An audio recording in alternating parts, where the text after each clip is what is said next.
আসসালামু আলাইকুম রহমতুল্লাহ। বন্ধুরা, আপনারা দেখছেন Bangladesh cricket news sports for you channel থেকে। সাথে আছে আমি আব্দুর রহমান আজিম। তো বন্ধুরা, সম্পূর্ণ ভিডিওটি দেখতে থাকুন। শরীফুলের হাতে 6 সেলাই, আরও সংকটে বাংলাদেশ। টি-20 বিশ্বকাপ শুরুর আগে চোট সমস্যায় আরও বাড়ল বাংলাদেশের সংকট। তাসকিন আহমেদের পর এবার শঙ্কায় শরীফুল ইসলাম। বাম হাতে চোটে টুর্নামেন্টের প্রথম ম্যাচে অনিশ্চিতই বলা যায় তরুণ বাঁহাতি পেসারকে। পাঁজরের পাশে চোট সঙ্গে নিয়ে বিশ্বকাপ খেলতে গেছেন তাসকিন আহমেদ। এখনও সুস্থ না হওয়ায় টুর্নামেন্ট শুরুর আগে ভারতের বিপক্ষে শেষ প্রস্তুতি ম্যাচে নামতে পারেননি তিনি। ওই ম্যাচে পাওয়া চোটে এখন অনিশ্চয়তা তৈরি হয়েছে শরীফুলকে ঘিরে।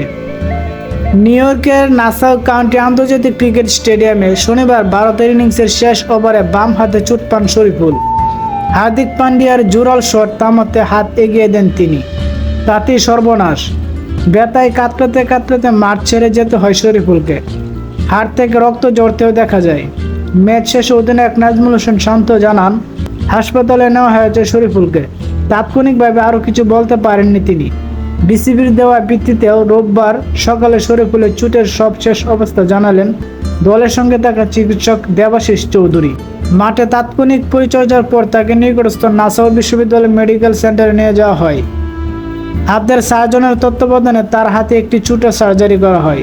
হাতে 6টি সেলাই করা হয়েছে। 2 দিন পরে ড্রেসিং পাল্টানোর জন্য আমরা আবার সার্জনের কাছে যাব। তখন বুঝতে পারবো মাঠে ফেরার জন্য কতদিন সময় লাগতে পারে। বিশ্বকাপে বাংলাদেশের প্রথম ম্যাচ শ্রীলঙ্কার বিপক্ষে শনিবার বাংলাদেশ সময় ভোর 6:30টায়। অলৌকিক কিছু না ঘটলে ওই ম্যাচে শরীফুলকে পাওয়া যাবে না বলে দেওয়া যায়। এমনকি আগামী সোমবার দক্ষিণ আফ্রিকার বিপক্ষে ম্যাচ ঘিরেও অনিশ্চয়তা থেকেই যায়। শরীফুলের মতোই অনিশ্চয়তা তাসকিনকেও ঘিরেও। সব কিছু ঠিক থাকলে বুধবার পূর্ণ রান আপে বোলিংয়ে ফেরার কথা অভিজ্ঞ পেসারের। এরপর সার্বিক অবস্থায় বিবেচনা করে ম্যাচ খেলার ব্যাপারে সিদ্ধান্ত।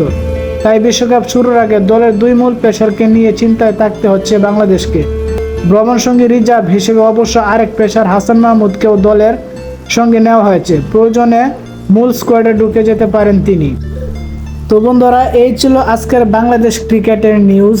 পরবর্তী নিউজ পেতে অবশ্যই কমেন্ট করে জানাবেন, আর এই ভিডিওটিতে একটা লাইক দিয়ে দিবেন এবং আমাদের এই চ্যানেলটিকে সাবস্ক্রাইব করে বেল আইকনটি বাজিয়ে দিবেন। ধন্যবাদ। সবাই ভালো থাকবেন, সুস্থ থাকবেন। আসসালামু আলাইকুম।